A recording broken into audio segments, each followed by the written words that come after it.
All right, there is one thing about Houston that can make this city just a little less fun. That is the driving around town. But what if there was a way we could turn our roads into smart roads, all to help keep you and your family safe and cut down on your commute? It is happening here and across the state already. Only our Gage Goulding is getting a first-hand look at how it's happening.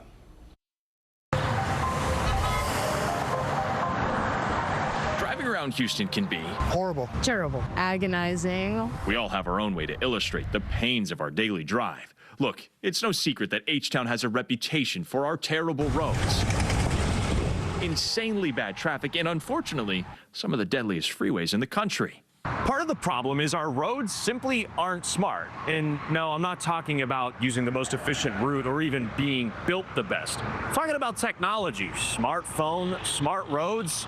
That's all about the change, thanks to AI. At the end of the day, you can get from point A to point B faster, safer, and in the most reliable way possible. That's both the promise and the mission for Recor, a tech company the state of Texas just signed a big multi-million-dollar contract with. And we're going along for a ride to find out how it works. Recor's company has focused on what we call roadway intelligence. So think about it as anything that can actually help us represent what's going on the roadways to understand better where incidents are, where work zones are, how many cars are going in a specific direction. They're pulling data from all kinds of places, sensors along roads and cameras, plus your phone's GPS. Heck, even your car itself is talking. Information such as speed, location, braking, swerving. We don't get any individual. We cannot trace it back to a specific person. Enables us to use the car almost like I call like a virtual sensors. Now look, this isn't just some fantasy plan. The toll road system in Austin has been testing the sensors for the past 4 years. And the interesting part of it is the faster you detect incidents, you reduce the amount of chance of secondary crashes. I think we're looking at 29% in the Austin region. And we're also helping to clear the roadways out faster.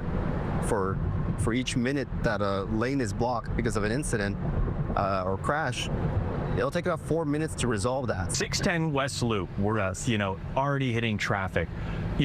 In this situation here, what is your system learning? The one thing that we can look at is using AI is look at patterns and start working at and understanding what are considered regular patterns, what are considered irregular patterns. One of those irregular patterns happening during our drive along the Southwest Freeway. Explain to me real time, how this is working. You got somebody with a blown out tire. Yeah, so what happens is you're going to see cars right now arriving near that side of that person moving and veering off to a middle lane or to another lane out there. By doing so, we can actually be able to know that there's something blocking this lane out there. In a matter of seconds, their system flags it, raises the red flag to Houston's TransStar Center. There, crews can pull up cameras or send warning signs to highway messaging boards.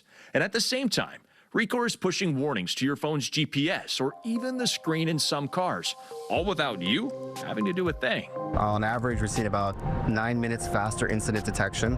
So we can detect a crash before they come into 911 and helping the agency actually be able to respond to them faster. Is it going to help first responders get to accidents quicker? Yes. Is it going to open up the Southwest Freeway so you can blaze in and out of the city? No, but it could at least help. And for it to be something that it feels as seamless as possible. Sitting in traffic somewhere in Houston, I'm Gage Goulding, KPRC-2 News. All right.